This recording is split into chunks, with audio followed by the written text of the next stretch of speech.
सर्वप्रथम अहिंसा भगवती के सफल आराधक त्रिलोकनाथ अनंत अनंत मैत्री के मसीहा शमन भगवान महावीर स्वामी के चरणों में हृदय की अनंत अनंत आस्था के साथ वंदन। आगम ज्ञान के क्षस्रोत आराध्य गुरुदेव सद्मार्ग दाता नवजीवन निर्माता आराध्य गुरुनिमया एवं मेरे जीवन में आए हुए समस्त उपकारियों के उपकारों को याद करते हुए उन सभी के चरणों में वंदन नमन प्रणाम करती हूँ। धर्मानुरागी धर्म बंधुओं एवं बहनों, आप सभी के अंतर में विराजमान आपकी पवित्र आत्मा को नमन करती हूँ।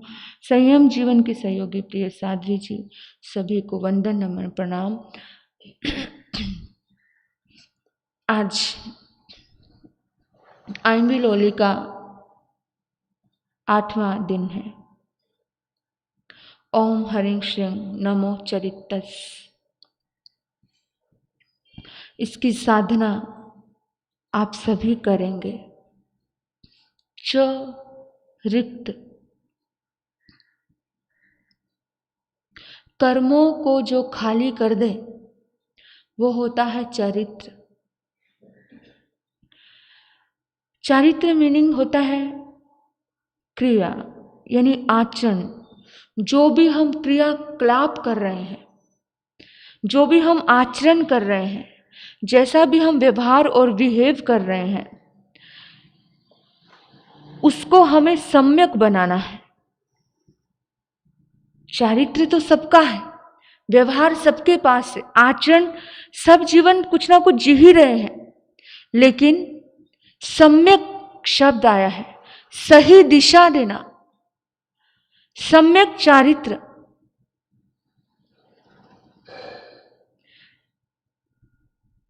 सही दिशा कैसी होती है, सम्यक चारित्र कैसा होता है? ऐसे कर दो थोड़ा सा, पता है कैसा होता है या नहीं? मालूम है सम्यक चारित्र किसे कहते हैं? जहां ज्ञान होगा, जहां सम्यक ज्ञान होगा, जहां सम्यक दर्शन होगा, वहां पर नियम से सम्यक चारित्र होगा ही होगा।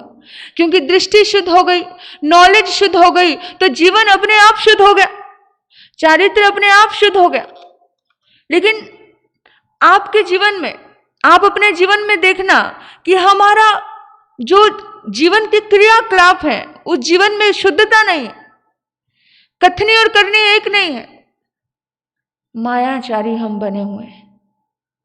और संत कहते हैं, संत कहते हैं नागिन है माया, जिसने सारा जगत काट खाया। संत कहते हैं नागिन है माया, जिसने सारा जगत काट खाया।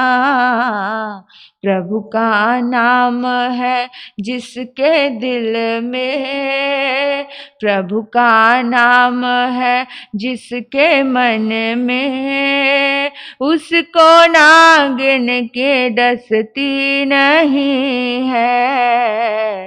मन के मंदिर में प्रभु को बिठाना, मन के मंदिर में प्रभु को बिठाना, बात है रे के बस की नहीं है। खेलना पड़ता है जिंदगी से, खेलना पड़ता है जिंदगी से। भक्ति इतनी तो सस्ती नहीं है, भक्ति इतनी तो सस्ती नहीं है। मन के मंदिर में परमात्मा जब विराजमान होंगे तो हमारा आचरण शुद्ध होगा, तभी विराजमान होंगे। आचरण में शुद्धता नहीं है तो कोई भी ईश्वरीय शक्ति, कोई भी दिव्य शक्ति आपको सहयोग देने के लिए नहीं आएगी। आप श्रीपाल चरित्र सुन रहे हो, श्रीपाल चरित्र में आपने कितना सुना, कितना देखा। रैन मंजूषा, कितनी कितनी श्रीपाल की पत्नियां, उनके जीवन में किस तरह से दिव्य शक्तियां प्रकट हो गई, उनको बचाने के लिए आ गई। कब हुई? कि उनका आचरण बड़ा शुद्ध था, उनका जीवन बड़ा शुद्ध था, उनकी कथनी करने बहुत शुद्ध थी, इसलिए कोई दिव्य शक्ति पहुंच गई। आज किसी के पास जल्दी से दिव्य शक्ति नहीं पहुंचती है, उसका मतलब क्या? शुद्धता की कमी है। जिस दिन शुद्धता होगी उस दिन खुद देव तुम्हारी पूजा करेंगे। आप सुनते हो ना, और आज भी सुनते हो। पाचोरा की घटना भी आपने सुनी और आपने वीडियो के माध्यम से देखी भी कि आचरण में शुद्धता थी, तभी कोई देव उन्हें पूज रहे हैं। जो देवता की भी पूज्य हो जाए। इंसान में भगवान नहीं खोज पाता है, लेकिन देव इंसान में भगवान खोजता है। देव को दिव्य दृष्टि होती है, देव को पता होता है कि ये आत्मा बहुत शुद्ध है, इसलिए देव आकर के पूजा कर लेते हैं। इंसान के सामने साक्षात भगवान आ जाए तो इंसान तो उसको भी नकार दे, क्योंकि उसकी खुद की दृष्टि शुद्ध नहीं, उसका दर्शन शुद्ध नहीं, उसका सम्यक दर्शन नहीं। और जब सम्यक दर्शन नहीं तो उसे हर चीज में कमजोरी दिखती है, हर चीज में गंदगी दिखती है, हर चीज में बुराई दिखती है। विचार करना, ये तीन वाक्य हमारे जीवन में आ जाए, सम्यक ज्ञान, सम्यक दर्शन और सम्यक चारित्र, देवताओं के पूज्य हो जाते हो, तुम खुद पूर्ण हो जाते हो। तुम्हें किसी के आगे झोली फैलाने की जरूरत नहीं, दुनिया खुद तुमसे मांग करती है तुम्हारे गुणों की। हम कैसा जीवन जी रहे हैं? मैं हमेशा आज के युवाओं को कहना चाहती हूं, वो जिंदगी में कुछ पढ़े नहीं पढ़े, लेकिन उनको रामायण जरूर पढ़ने चाहिए, उन्हें रामायण जरूर पढ़नी चाहिए, रामायण का चारित्र जरूर पढ़ना चाहिए। और पढ़ने के बाद उन्हें सजगता से देखना चाहिए कि रामायण में दो पात्र हैं, एक रावण है और एक राम है। राम का पात्र देखिए और रावण का पात्र देखिए। रामायण में सब तरफ मर्यादा ही दिखेगी। आप देखिए सीता को, उसका जीवन देखिए, कहीं शिकवा और शिकायत करते हुए सीता कभी नहीं मिलेगी। जंगल में भेज दिया, अकेली है तो भी कहती है, जब दुनिया की परीक्षाओं से परेशान हो जाती है तो भी कहती है हर जन्म में ऐसा ही पति मिले, रघुवर ही हर जन्म में मिले, कहीं दूसरे की तीसरे की कोई ख्वाहिश नहीं। विचार करना जरा। और आज की सीताएं कैसे कहती हैं, ये बॉलीवुड में रामायण और राम तो एक साइड रह गए देखना, लेकिन जाती हैं, लाइव शो आता है और ऐसे नंगे पुंगों को देख करके बोलेगी, ओहो हम तुम्हारे बहुत बड़े फैन हैं। हाँ, आज की लड़कियां क्या बोलती हैं, मैं आपकी बहुत बड़ी फैन हूं। Sir I am big fan you, मैं आपकी बहुत बड़ी फैन हूं। किसकी फैन है? नंगे पुंगों की, जिनके अंदर ना कोई आदर्श है, ना कोई मर्यादा है। सारी जिंदगी, सारा संसार, सारी की सारी संस्कृतियों को जिन्होंने भंटा ढार कर दिया, आज की लड़की किसकी फैन हो रही है? कभी मुंह से नहीं निकलता कि मैं सीता की बहुत बड़ी फैन हूं, उसका चरित्र पढ़ के कभी नहीं निकलता। मैं राम की बहुत बड़ी फैन हूं, कभी नहीं निकलता। निकल रहा है, क्या निकल रहा है? नंगे पुंगों की बहुत बड़ी फैन हूं। अब जिसने अपने आदर्श ही नंगे पुंगों को बना लिया, उसका जीवन क्या होगा? विचार करना जरा। और आज हमारी संस्कृति कहां जा रही है? कहां सम्यक ज्ञान, सम्यक चारित्र कहां पे प्रकट होगा? विचार करना। ऐसा राम जैसा बेटा, राम जैसा पति, राम जैसा दोस्त, राम ने जो दुश्मनी निभाई वो भी गजब की। आपको पता है ना, राम जब युद्ध कर रहे थे ना रावण से, तो सबसे पहले प्रणाम करते हैं, प्रणाम करते हैं। और रावण ने भी वो मर्यादा रखी। रावण ने कहा, प्रणाम किया, बोला विजय भव। रावण जिसे विजय का वरदान दे दे, वो हार कैसे सकता है? ऐसी मर्यादा है।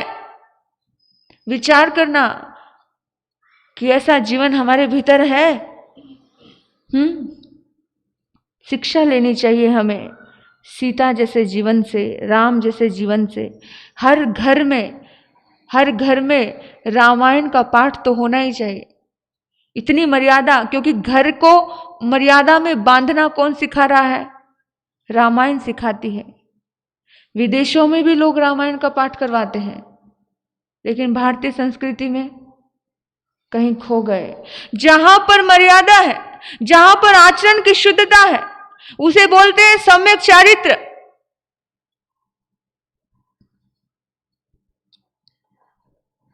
आपको पता है अंग्रेजी में एक बात आती है कि money is gone, nothing is gone. Money is gone, nothing is gone. पैसा गया तो कुछ नहीं गया, दोबारा कमा लोगे। सुने हो ना, सुनते हो ना? अंग्रेजी में बोलते हैं health is gone, something is gone. कि स्वास्थ्य गया तो कुछ गया। हाँ, अगर शरीर स्वस्थ नहीं है तो समझो कुछ गया। कुछ शरीर में दोबारा दवाई लेने के बाद भी, एक्सीडेंट वगैरह होने के बाद भी थोड़ी बहुत कहीं ना कहीं कुछ कमजोरी रह जाती है, थोड़ा कुछ गया। लेकिन character is gone, everything is gone. इंसान का कैरेक्टर, इंसान का चारित्र अगर गया, कथनी करनी एक नहीं है, वो गई तो सब कुछ, एवरीथिंग इज गॉन, सब कुछ खत्म। कुछ भी, सब कुछ लॉस, कुछ भी बचा नहीं है। विचार करना कि हमारे आचरण कैसे हैं, हमारे आदर्श कैसे हैं। हमारे आदर्श इतने ऊंचे कि उन्होंने तो कानों में कीले भी ठुकवा लिए थे। भगवान महावीर को याद करना, हमारे आदर्श कितने ऊंचे।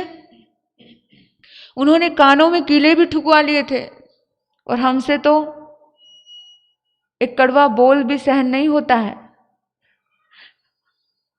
हमसे कड़वा बोल भी सहन नहीं होता है। हम कहते हैं भगवान मेरे जीवन में तीर्थंकर का भाग्य उदय हो, मैं तीर्थंकर बनूं। महावीर ने उड़द के बांकुले खा लिए थे, लेकिन हमसे तो ऐसा वैसा कुछ खाया नहीं जाता है। कैसे प्रकट होगा? हमें और आपको विचारने की जरूरत है कि कैसे प्रकट होगा हमारे भीतर में वो तीर्थंकर का भाव। श्री कृष्ण ने किसी की 99 गलतियों को माफ कर दिया था। एक नहीं, दो नहीं, तीन नहीं, कितनी 99 गलतियां शिशुपाल की। हमसे तो किसी की 2 गलतियां भी माफ नहीं होती हैं, है ना? तो कैसे होगा हमारा सम्यक चारित्र? ऐसे महान पुरुषों का जीवन देखो, उनके चारित्र को पढ़ो, और फिर पता चलेगा कि कोई भी महान ऐसे ही महान नहीं बनता है। उनके जीवन में उन्होंने उन चीजों को अपने जीवन में, अपने आचरण में लेकर के आए हैं, तब जाकर के वो महान बने। उनकी जो साधना है, उनकी जो आराधना है, उन्होंने जो सम्यक प्रक्रिया से सम्यक क्रियाएं की है, उसकी वजह से वो महान बने। हमें कैसे बना?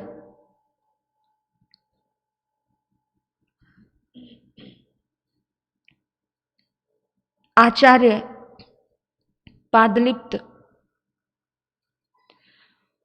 और नागार्जुन बचपन के मित्र थे, गहरे मित्र। बचपन में एक साथ पढ़े बढ़े हुए, लेकिन दोनों की दिशाएं अलग हो गई। आचार्य पादलिप्त की दिशा अलग हो गई, अभी वो आचार्य हो गए, और नागार्जुन भी अपने संघ का, अपने मठ का बहुत बड़ा सन्यासी हो गया। बड़ी साधनाएं की। नदी नाग संयोग साधु का मिलना होता है। साधु ऐसा ही मिलता है जैसे नदी चलते चलते सागर से मिल जाती है। एक दिन अपने आश्रम में नागार्जुन बैठे थे। उन्होंने देखा बहुत भीड़ जा रही है, बहुत भीड़ जा रही है, बहुत भीड़ जा रही है। पता लगाया कि इतनी भीड़ कहां जा रही है। पता चला जैन आचार्य पादलिप्त आए हैं। बोला, पूरा बायोडाटा पता किया, ओ माय गॉड, ये तो मेरे बचपन का लंगोटिया यार है, वो आचार्य आया। अपने शिष्यों को बुलाया और अपने शिष्यों को कहा, सुनो, मेरा बहुत जिगरी यार है, मेरा जिगरी दोस्त है, मैं बहुत मोहब्बत करता था बचपन में उससे। नागार्जुन ने अपनी साधना से एक स्वर्ण रस बनाया था। स्वर्ण रस यानी सिद्धि रस। वो एक बूंद अगर किसी तांबे पे डाल दिया जाए तो पूरा का पूरा सोना हो जाता। ऐसा रस उसने बनाया था, बहुत कीमती रस, यानी साधना से प्रकट किया था। पुराना जमाना आपने सुना होगा श्रीपाल चरित्र में कि किस तरह से श्रीपाल चरित्र में श्रीपाल को विद्या मिलती है। एक साधक साधना कर रहा है और उसकी साधना सिद्ध नहीं हो रही है, और कोई पुण्य आत्मा यानी श्रीपाल वहां आ जाता है, खड़ा हो जाता है, नवकार मंत्र की आराधना करता है और उसकी सिद्धि हो गई, यानी कि स्वर्ण बनाने की कला उसकी सिद्ध हो गई। आपको पता है कि उसने काफी हद तक स्वर्ण फिर जिसने सिद्ध करवाया श्रीपाल को भी दिया। तो ये सिद्धियां पुराने जमाने में थी, लेकिन कहीं ना कहीं कोई पात्र नहीं मिला या कहीं कोई कंजूसी का भाव रहा होगा, तो ये सिद्धि आगे की आगे बढ़ी नहीं, कहीं ना कहीं लोग अपने साथ ही लेकर के इस दुनिया से चले गए। लेकिन स्वर्ण बनाने की भी एक सिद्धि थी कि कुछ ऐसा रस पैदा कर दिया, और वो रस कहां, किसी मुर्दे पे डाल दिया या किसी उस पे डाल दिया या किसी दीवार पे डाल दिया, इस तरह से पूरा का पूरा वो स्वर्ण बन जाता था। सोना बनाने की विधि थी। तो इतना सा रस 12.5 वर्ष लग गए उस सिद्धि को प्राप्त करने में नागार्जुन को, और उसने कहा कि मैं दिखाऊं अपने मित्र को कि देखो मैंने सिद्धि प्राप्त की, मैं सोना बनाने की कला मुझे मिल गई। वो रसायन, दिव्य रसायन, वो एक शीशी में भर कर के अपने लंगोटिया यार को देने के लिए अपने शिष्य को भेज दिया। आचार्य पादलिप्त के पास उनके शिष्य गए। आचार्य पादलिप्त ने बड़ा आराम से उनसे बातचीत की। जब शिष्य जाने लगे, शिष्य अपनी सारी कथा बताने लगे कि ऐसे ऐसे हमारे गुरु, हमारे आराध्य नागार्जुन ने ऐसी साधना की है और उस साधना का गिफ्ट, वो दिव्य रसायन आपको भेजा है। जैन आचार्य ने वो दिव्य रसायन हाथ में ले ली और जहां पर वो उनका एक पात्र था, वहां पर वो थूका करते थे। उस पात्र में मिट्टी थी, राख थी। वो रसायन ली। रसायन की महिमा तो बहुत अच्छे से आधे घंटे तक किसने बताई? उनके शिष्यों ने बताई थी। लेकिन वो रसायन लेकर के उन्होंने वो सारी की सारी रसायन उस राख में उड़ेल दी जिस पात्र में थूका करते थे। शिष्यों को बड़ा गुस्सा आया, हमारे गुरु का अपमान किया, स्वामी नागार्जुन का अपमान किया, अरे 12.5 वर्ष की साधना का अपमान कर दिया। लेकिन गुरु की आज्ञा नहीं थी, इसीलिए शिष्य कुछ बोल नहीं पाए। शिष्य ने कुछ नहीं कहा, और जैसे ही शिष्य जाने लगे, सोचकर तो बहुत भाव से आए थे, बहुत ज्यादा खुशी से आए थे, बहुत ज्यादा भक्ति से आए थे, लेकिन ये आचार्य पादलिप्त ऐसा घोर अपमान करेगा सोचा भी नहीं था। अभी बोझिल मन से जा रहे हैं। जब जाने लगे तब आचार्य पादलिप्त ने कहा, सुनो, रुको रुको। और जो शीशी थी उसी शीशी में यूरियन करके आए और वो यूरियन की शीशी उनको दे दी। किसको दे दी? उन शिष्यों को दे दी। और जब ऐसा पेशाब भर के उस शिष्य को दिया तो अब तो बहुत गुस्सा आया उन शिष्यों को। जैसे चेक यूरिन टेस्ट करने जाते हैं, एक डिब्बी में डाल के देते हैं, इस तरह से आचार्य ने उनको दे दिया और बोलना मेरे यार को दे देना, मेरे दोस्त को दे देना। बहुत क्रोध आया, इतना क्रोध आया, इतना क्रोध आया, पैर पटकते पटकते, नाक मुंह सिकोड़ते सिकोड़ते गए कि घोर अपमान हमारे गुरु का। स्वामी नागार्जुन के पास जाते हैं, जाकर स्वामी नागार्जुन तो खुश थे, उनको लगा मेरा दोस्त बड़ा खुश हुआ होगा, बड़ा अचंभित हुआ होगा मेरी सिद्धि और मेरी रसायन को देख करके कि मैंने क्या चमत्कार प्राप्त कर लिया है। उन्होंने कहा मेरे मित्र ने क्या कहा? शिष्यों ने कहा अरे ऐसे ऐसे मित्र है तुम्हारे, जिन मित्र को मित्रता की मीनिंग नहीं पता, जिनका आचरण ऐसा है, जिनका चारित्र ऐसा है। बहुत कुछ बोला हुआ क्या? अरे आपने दिव्य रसायन दी और उसने उस दिव्य रसायन को एक राख में मिला दिया, मिट्टी में मिला दिया, और जानते हो यहां तक ही बात नहीं थी, बल्कि आपको रसायन के बदले में अपना पेशाब भेजा। आप देखो विवाद हो सकता है, विवाद का रीजन था, झगड़े का कारण था। स्वामी नागार्जुन को बड़ा गुस्सा आया। जिस पहाड़ी पे बैठकर वो साधना कर रहे थे, उस पहाड़ी के सामने एक पहाड़ी थी। इतना क्रोध आया, देखा यूरियन, पेशाब दिया, मेरी दोस्ती का अपमान किया। इतना क्रोध आया, उठाया और जोर से फेंक के मारा। और जैसे ही फेंक के मारा, वैसे ही उस पेशाब की बूंदें चारों तरफ फैल गई, और जैसे ही चारों तरफ फैली, उस पहाड़ी पर आग लग गई। जैसे ही आग लगी तो एकदम से सारे के सारे शिष्य और नागार्जुन, ये क्या हुआ, आग कैसे लग गई, देखते रह गए। थोड़ी देर बाद आग शांत हो गई। पूरी की पूरी पहाड़ी सोने की हो गई थी, पूरी की पूरी पहाड़ी सोने की हो गई। नागार्जुन की आंखें एकदम से फटी की फटी रह गई, मुंह खुला का खुला रह गया। ऐसा कैसे, ऐसा कैसे?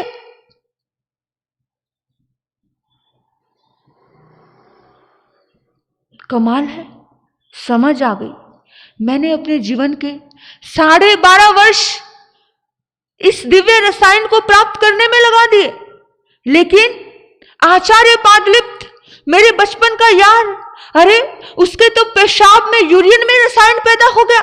ऐसा क्या है, ऐसी क्या चीज की उसने, ऐसा क्या प्राप्त किया? अब चला अपने दोस्त के पास। याद रखना, महान व्यक्ति वही होता है जो किसी दूसरे की महानता को स्वीकार करना जाने, किसी दूसरे की महानता को स्वीकार करना जाने। और नागार्जुन में वो महानता थी। नागार्जुन को लगा कि मेरे भीतर इनकी कमजोरी, उसे समझ आ गई, और गया वो आचार्य पादलिप्त के पास, पहुंच गया, बोला, वंदन नमन प्रणाम किया, डिस्कशन हुआ, साधना का, आचरण का, चारित्र का डिस्कशन हुआ, बातें हुई। बोला आपने ये कैसे प्राप्त किया? सम्यक ज्ञान, सम्यक दर्शन और सम्यक चारित्र से प्राप्त, सही दिशा में साधना करने से प्राप्त हुआ। हमारी साधनाएं सही दिशा की नहीं होती, हमारी साधना मांग की होती है। तूने 12.5 वर्ष तक जो साधना की, तूने एक टारगेट रख के साधना की कि मुझे दिव्य रसायन पैदा करना। तेरी साधना सही दिशा में नहीं थी। तू 12.5 वर्ष तक अगर ये साधना मुक्ति के लिए करता, ये साधना अपनी आत्मा के लिए करता, अपने आप को सम्यक दिशा देने के लिए करता, तो ना जाने तेरी जिंदगी में कितनी ऐसी दिव्य रसायन बनाने की विधियां पैदा हो जाती। आपको पता है ना, सनत कुमार चक्रवर्ती, उसके थूक में कीड़ों का जन्म हो गया था। थूक में भी उसके इतने सारे रोग उत्पन्न हो गए थे। जब उसे पता चला तो वो चल पड़ा अध्यात्म के मार्ग पर। और देवता जब आए, जब उनकी साधना का शिखर आया, देवताओं ने पूछा कि तुम्हारी क्या सेवा करूं, तुम्हारी इतनी बीमारियां हैं, तुम्हारे रोम रोम में रोग है, कीड़े उत्पन्न हो गए हैं, कैसे उन्हें ठीक करूं? तो सनत कुमार चक्रवर्ती जो संत हो चुके थे, उन्होंने उस बहरूपिया बने हुए देव को कहा, क्योंकि रूप बदल के आए थे, उन्होंने कहा कि मैं कर्म बीमारी से ग्रस्त हूं, उसको दूर कर सकते हो क्या? मुझे कर्मों से मुक्ति चाहिए, मुझे अपना आचरण शुद्ध किया है। इसलिए उन्होंने बोला तुम्हारे भीतर में इतने रोग है। तो उसने अपने थूक को अपने स्किन पर लगाया और स्किन कंचन जैसी चमकने लगी। बोला ये सब तो मेरे पास भी है, लेकिन कर्मों की बीमारी के आगे कौन सी बीमारी काम? सबसे बड़ी बीमारी कौन सी है? कर्म की बीमारी। इसको मुझे खत्म करना है। ये सिद्धियां बहुत आसान हो जाती है तप के द्वारा, सम्यक ज्ञान, सम्यक चारित्र, सम्यक तप के द्वारा ये सिद्धियां मिल जाती हैं। सम्यक आचरण से ये सिद्धियां प्राप्त हो जाती है। जिस वक्त नागार्जुन ने देखा कि आचार्य पादलिप्त के तो मल मूत्र में भी रसायन है, उनका तो मूत्र भी इस तरह से काम करता है, उनको लगा कि मैंने अपनी सारी साधना जीरो कर दी, मैंने अपने जीवन के 12.5 वर्ष खत्म कर दिए। वो हाथ जुड़ गए और आचार्य पादलिप्त के चरणों में दीक्षित हो गए। सही मार्ग चाहिए, सही दिशा चाहिए, सम्यक ज्ञान चाहिए, सम्यक दर्शन चाहिए और सम्यक चारित्र चाहिए। यही आराधना, यही साधना जिंदगी को शिखर तक लेकर के जाती है। क्या हमारे जीवन में ऐसी आराधना है? नागार्जुन ने झुकने में टाइम नहीं लगाया, लेकिन हमें पता चल जाए कि सामने सही आचरण है, सामने सही दृष्टि है, सामने सही ज्ञान है, लेकिन हमारा ईगो उसे झुकने नहीं देता। नागार्जुन वैदिक आमना के संत थे, नागार्जुन हिंदू आमना के संत थे, लेकिन फिर भी उन्हें झुकने में समय नहीं लगा। उन्हें समझ आ गया कि साधना वहां है, रोशनी वहां है। उन्होंने मान लिया कि मैंने अपना पूरा जीवन इस दिव्य रसायन को पैदा करने में लगा दिया। ऐसी जैन परंपरा, जैन साधक, जैनिक तीर्थंकर अपना चमत्कार कभी दिखाते नहीं हैं, लेकिन इनके मल मूत्रों में भी दिव्य तेज प्रकट हो जाता है, इनके मल मूत्र में भी दिव्य रोशनी, दिव्य रसायन प्रकट हो जाते हैं। क्यों प्रकट होते हैं? सोचा कभी? क्योंकि इनका चारित्र, इनका आचरण बड़ा शुद्ध होता है, बड़ा शुद्ध। श्रीपाल का आचरण इतना शुद्ध कि जहां जहां भी वो जाता, वहां वहां पंच परमेष्ठी का स्मरण करता और फूल खिल जाता। सुना है ना? श्रीपाल नरेश्वर समियो परमेष्ठी, नवपद प्रेम से श्रीपाल नरेश्वर। श्रीपाल नरेश्वर ने, श्रीपाल राजा ने जब अपने आत्मा से, अपने दिल से, अपने मन से, अपने आचरण को शुद्ध बनाया, तो पग पग पर पुण्य प्रकट हुआ। पग पग पर हमारे जीवन में ये दिव्य रसायनें हर कदम कदम पर आ सकती है। आपके जीवन में भी आ सकती है, हमारे जीवन में आ सकती है, लेकिन शुद्ध आचरण हो, शुद्ध चारित्र हो, दृष्टि सम्यक हो, सम्यक और सही दिशा हो। क्या होती है हमारी सम्यक दिशा? याद रखना, आज हम कुछ भी हैं, आज हम कुछ भी हैं। एक बार गुरुकुल में बच्चों को पढ़ाया जा रहा था, बच्चों को संदेश दिया जा रहा था।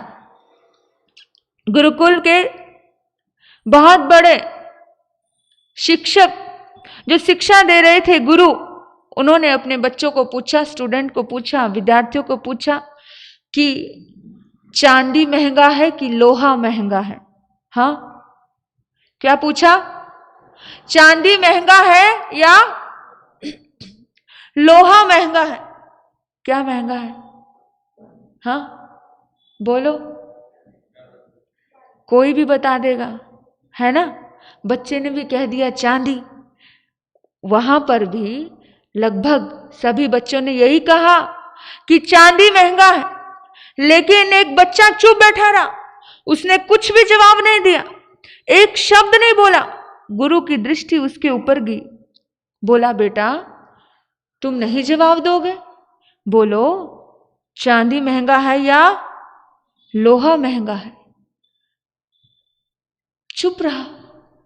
सबने कहा चांदी महंगा, लेकिन वो बच्चा कहता है लोहा महंगा।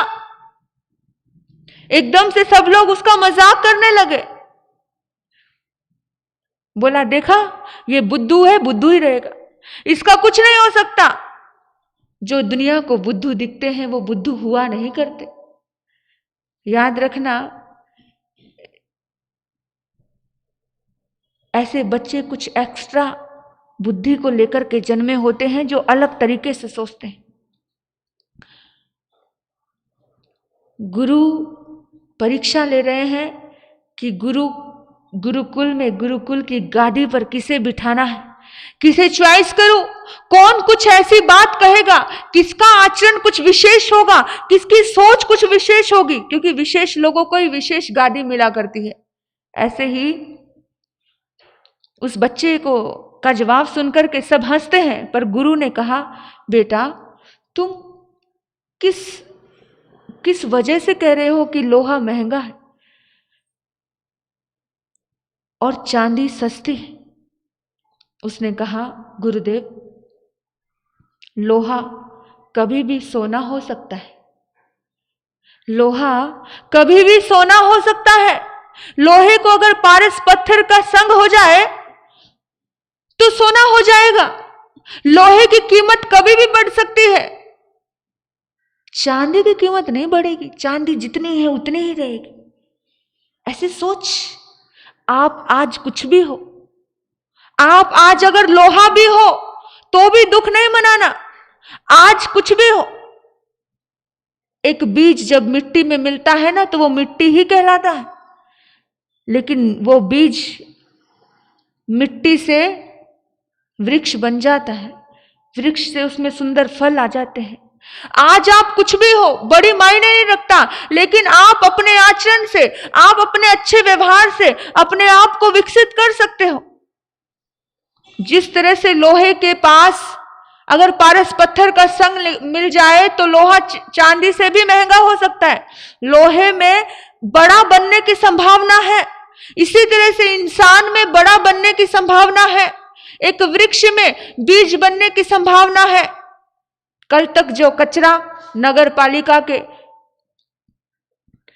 एक कचरे स्थान पर पड़ा था, नगर पालिका के बड़े बड़े ट्रैक्टर आते हैं और उसे उठा करके लेकर जाते हैं। उसी कचरे को एक प्योर रूप करते हैं, एक सम्यक रूप दे देते हैं। वही कचरा खाद बनकर के तैयार हो जाता है और वही कचरा अपनी बड़ी कीमत में बिकता है। जिस कचरे की कोई वैल्यू नहीं, विचार करना, जिस कचरे की कोई वैल्यू नहीं है वही कचरे की वैल्यू हो जाती है कि नहीं हो जाती है? जब सही दिशा मिलती है, जब सही आचरण होता है, तब एक साधारण व्यक्ति की भी वैल्यू हो जाती है। आप कुछ भी हो, आज को देख करके अपने आप को परेशान मत करना कि हमारी कोई कीमत नहीं। आपकी कीमत भी बढ़ सकती है अगर राहें सही हो जाए। राहें सही होना बहुत जरूरी है। एक बच्चा बहुत गलतियां करता है, एक बेटा बड़ी गलती करता है और पिता के पास उसकी शिकायतें आती हैं। पिता परेशान तो हो जाता है कि क्या करे, क्योंकि समझाने से समझे तो समझ आए, पर समझाने से समझे नहीं। कभी कभी ऐसा होता है कि कभी कभी हम किसी के चरित्र को समझा करके बदल ही नहीं सकते। कितना भी चिल्लाते रहो, कितना भी चिखते रहो, जिसको जैसा रहना है कितनी बार वैसा ही रहता है। जैसे कि ऐसा हुआ, जैसे एक दिन, 2 दिन, 4 दिन एक टीचर ने बार बार बच्चे को क्या कहा, भाई तू टाई पहन के आया कर, भाई तू जूते पॉलिश करके आया कर। लेकिन बच्चा बार बार क्या कर देता है, बच्चे बार बार कोई ना कोई बच्चे इग्नोर कर देते हैं। और एक दिन टीचर सोचने लगे कि क्या करूं, ये तो मान ही नहीं रहे, क्या करूं, ये तो मान ही नहीं रहे। आखिर टीचर ने सोचा कि कुछ ऐसा आचरण करना पड़ेगा, कुछ ऐसी क्रिया करनी पड़ेगी, अपना चरित्र बदलना पड़ेगा। जूते करने वाली पॉलिश का ब्रश लिया और जिससे पॉलिश करते हैं वो मलहम ली और खुद टीचर गेट पे जाकर बैठ गया और सारे बच्चों के पैरों पे पॉलिश करने लगा। सबने कहा नहीं टीचर ऐसा मत करो, नहीं नहीं मुझे करना है, तुम नहीं, तुम करके नहीं आओगे तो मैं तुम्हें करूंगा। अगले दिन से सारे बच्चे अपना अपना क्या करने लगे, थोड़ा सा तरीका बदल दिया समझाने का, क्योंकि एक ही बार डायरेक्ट रूप से बहुत सारे ऐसे लोग होते हैं जो सीधा सिंपल समझते नहीं है, उनको समझाने के लिए तरीका बदलना पड़ता है। सीधे सीधे रूप से सीधी उंगली से तो समझते ही नहीं, तभी बोला टेढ़ी उंगली से घी निकालो। तो इसी तरह से पिता परेशान समझा समझा के अब आखिर एक दिन उस लड़के ने किसी लड़की को छेड़ दी, लड़के ने लड़की को छेड़ दिया। अब तो चारित्र, अब तो क्रियाएं, अब तो आचरण भी खराब होने लगा और बड़ा गुस्सा आने लगा पिता को कि क्या करूं। एक पिता ने एक बड़ा सा सुंदर सा एक पेपर लिया और पेपर लेकर के उसी के रूम में चिपका दिया, व्हाइट कलर का पेपर। और हर दिन जैसे जैसे उसकी गलतियों की शिकायत आती वो उस पेपर पे एक निशान लगा देता, एक टिक लगा देता, एक भद्दा सा निशान, एक इतना सुंदर व्हाइट सा पेपर और उसमें ऐसा निशान लगा देता। अब वो सोचता है कि पिता मुझे कुछ कहता नहीं, पिता मुझे कुछ कहता नहीं, मेरी गलतियां होती है तो भी मुझे कुछ कह नहीं रहा। हर आत्मा को, हर व्यक्ति को पता होता है कि मैं कहाँ गलत हूं, पता है, पता चल रहा है। तो एक दिन वो पेपर लगभग भर गया, पेंसिल से लेता वो निशान लगा देता। उसने बच्चे ने कहा कि पिताजी ये क्या करते हो आप, हर दिन हर रोज मेरे कमरे में आते हो, इस पेपर पे कुछ ना कुछ निशान बना करके चले जाते हो, कितना भद्दा सा लगने लगा है ये पेपर, इतना बड़ा, मेरी आधी दीवार खराब लग रही। बोला तुझे खराब लग रही? बोला हाँ। तो पिता कहते हैं ये तेरा चारित्र है, ये तेरा चारित्र है। तेरा जीवन इतना सुंदर था, इतना कोरा था, इतना कोरा पन्ने जैसा चरित्र लेके तू इस दुनिया में आया था और तूने इतने धब्बे, इतने दाग इस पे लगा लिए। पहली बार उसको प्रैक्टिकली जब देखा तो उसे बड़ा धक्का लगा, कितनी गलतियां हो गई मेरे से। बोला हाँ, हर गलती का एक दाग तेरे इस कोरे कागज पे लगाया मैंने, हर गलती का दाग लगाया। अभी वो थोड़ा समझदार हो गया था, उसे बड़ा धक्का लगा कि मेरा जीवन इतने दागीला हो गया है। बिल्कुल, बहुत सारे लोग सामने नहीं बोलते, बहुत सारे लोग पीछे से बोलते हैं, मेरे पास आकर के शिकायतें करते हैं। उसने कहा पिताजी अगर मैं सारी गलतियां करने छोड़ दूं तो क्या मैं माफी के काबिल हो जाऊंगा? क्या ये पूरा कागज साफ हो जाएगा? पिता ने कहा हाँ, मैं तेरा जैसे जैसे हर गलती को सुधारेगा तो मैं एक इसका निशान मिटा दूंगा। पिता ने रबर लिया, जैसे जैसे वो एक एक अच्छाई उस अपने जीवन में बढ़ाता गया और पिता ने उसको मिटाता गया। आज करते करते उसका पूरा का पूरा वो इतना बड़ा पोस्टर पूरा क्लियर हो चुका था, सारे दाग धब्बे मिट चुके थे। और आकर के आज पता है जब लास्ट में शिखर पर पहुंच गया वो बच्चा, उस बच्चे ने एकदम सीना तान के कहा, बोला पिताजी अब तो मेरा जीवन, मेरा चरित्र पूरा एकदम सफेद कागज जैसा हो गया है ना, अब तो मैं अच्छा हो गया हूं ना, अब तो आप मुझे शाबाश दीजिए। पिता ने कहा बेटा बिल्कुल आज तू अच्छा है और आज तू अच्छा हो गया है, लेकिन एक बात ध्यान रखना, इंसान एक बार गलती कर दे, एक बार इंसान गलती करता है उसका निशान उसके जीवन पर पड़ जाता है। बेशक उसको मैंने मिटा दिया है कागज पर, लेकिन देखना जरा, देखना कागज पे मिटे हुए निशान अभी भी बाकी है। हाँ, कागज पर मिटे हुए निशान, यानी कि मिटा तो दिया पर निशान अभी भी बाकी है। इन निशानों को मिटाया नहीं जा सकता। इसलिए सम्यक चारित्र वाले आत्माओं को कहना चाहती हूं कि अगर अपने आचरण को सम्यक बनाना है तो ऐसे शुरुआत से ही अपने आप को इतनी समझ दें कि कोई निशान हमारे इस कोरे कागज पर लगे ही ना, क्योंकि एक बार निशान लग गया, उसे मिटा भी दिया रबड़ लेकर, अच्छा काम भी कर दिया, लेकिन निशान रह जाता है कहीं ना कहीं। हाँ, फिर इंसान कहता है अरे ये फला का बेटा है। वो पिता समझा रहा है कि इंसान कहते हैं अरे ये फला का बेटा है, कल तक बड़ा बिगड़ा हुआ था, आज देखो सुधर गया, यानी कि आ गया ना, कल बिगड़ा था आज सुधर गया। यानी कि जो बिगड़ी हुई बातें हैं वो आज भी साथ चलती है। इसीलिए इसके लिए सुंदर आचरण करने के लिए बोला कि जब जब भी जिंदगी में किसी के भीतर में सम्यक चरित्र का जिसको जन्म देना है, उसकी दृष्टि सम्यक होना बहुत जरूरी, उसका ज्ञान सम्यक होना जरूरी। सम्यक ज्ञान और सम्यक दर्शन होगा तो सम्यक चरित्र अपने आप प्रकट हो जाएगा। आज सम्यक चरित्र की ओम हरिं श्रीं नमो चरित्रस की साधना करना, ताकि आपके जीवन में, आपके आचरण में सद्गुण प्रकट हो, आपकी क्रियाकलाप एकदम शुद्ध हो। अगर शुद्ध होगी तो बुद्ध होने में टाइम नहीं लगेगा। तो ये तीन सम्यक ज्ञान, सम्यक दर्शन और सम्यक चरित्र, इसकी आराधना आप ज्यादा से ज्यादा करेंगे। ओम हरिं श्रीं नमो चरित्रस, ओम हरिं श्रीं नमो चरित्रस। जो आत्माएं जो विधि सहित नहीं कर रही हैं, उन आत्माओं को 20 मालाएं करनी हैं, और जो विधि सहित करती हैं उनको 70 मालाएं आज करनी है। जो विधि सहित कर रहे हैं 70 नमोथुरंग, 70 लोगस और 70 टिकुतों के पाठ की साधना करनी है। ओम हरिं श्रीं नमो चरित्रस, ओम हरिं श्रीं नमो चरित्रस। वाइट कलर की माला से वाइट भोजन आज करना है, तो अपने जीवन को उत्थान की ओर लेकर के जाएंगे और अपनी गलतियों को बहुत अच्छे से हम उसे साफ करेंगे। महात्मा गांधी का जीवन देखा, उन्होंने अपनी आत्मकथा लिखी कि एक समय सिगरेट पीते थे, आज सुधर गए। सुधरने के बाद भी जब बचपन की गलतियां थी वो भी याद आती हैं। तो याद रखना, श्री कृष्ण का जीवन देखते हैं तो माखन चोर भी याद आता है ना। कोई भी हम जीवन देखे, एक राम का जीवन देख लेते हैं तो राम की गलती भी याद आ जाती है। तो एक बार की हुई गलती कभी भूलती नहीं है। तो हमारे जीवन में इस चीज का हमें बहुत विशेष रूप से ध्यान रखना है। हमारा आचरण, हमारी क्रिया, हमारे कलाप, हमारा आचरण शुद्ध हो, इन्हीं सद्भाव से। ओम शांति। भगवान महावीर चरण में कोटि वंदन। यहाँ पर विराजित महासती जी, जागृति जी महाराज साहब तथा वत्सल जी महाराज साहब, इनके चरणों से कोटि वंदन। तारीख 21/10 गुरुवार को उत्तर ध्यान सूत्र चालू होने वाला है।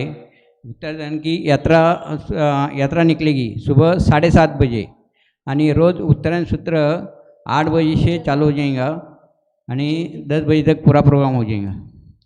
परसों के दिन उत्तरायण सूत्र की भक्ति यात्रा निकाली जाएगी और कुछ लोगों का पारना भी रहेगा।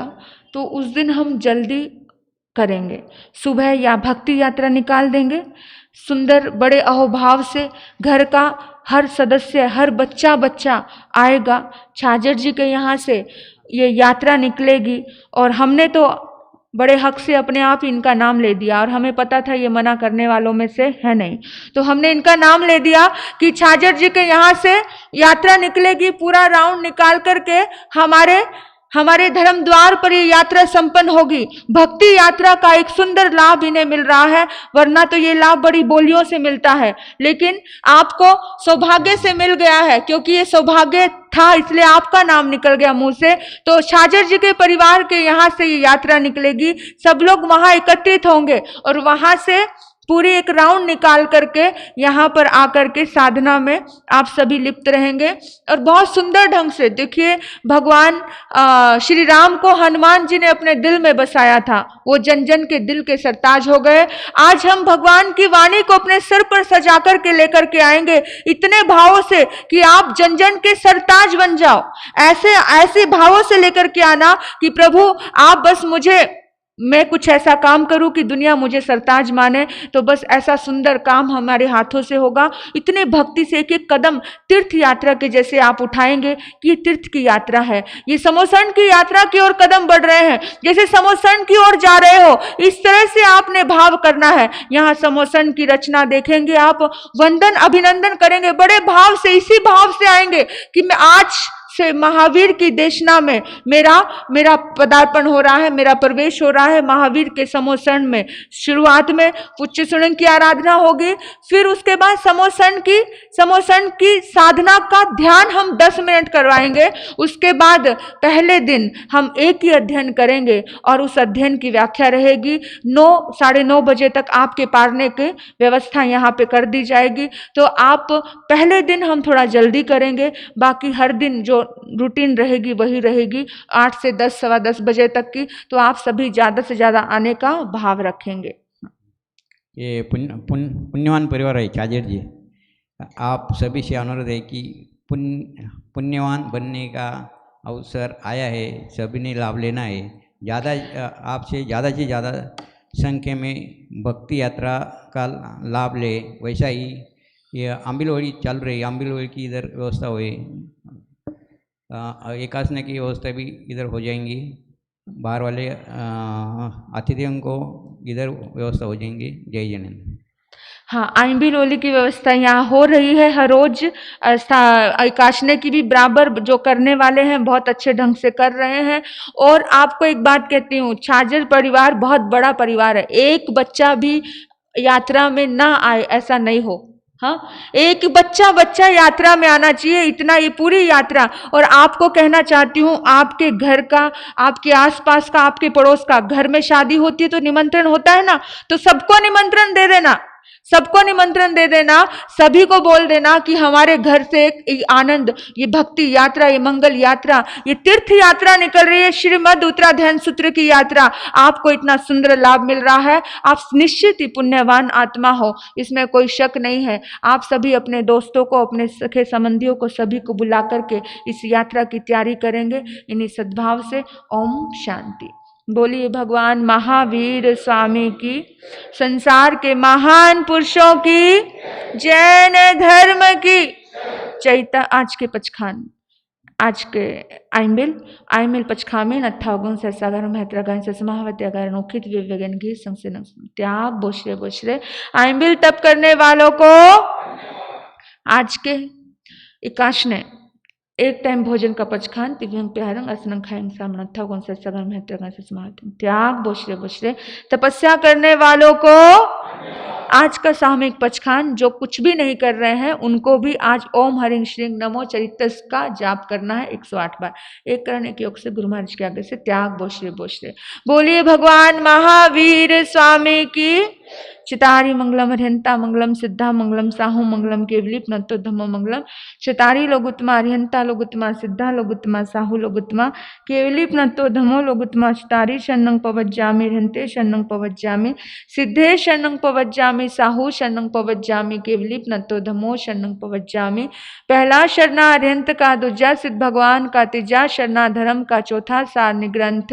ये चार शरण दुख हरण जगत में, और न शरणा कोई होगा। जो भव प्राण करे आराधन, उसे काजर अमर, उसका सदा ही मंगल होगा।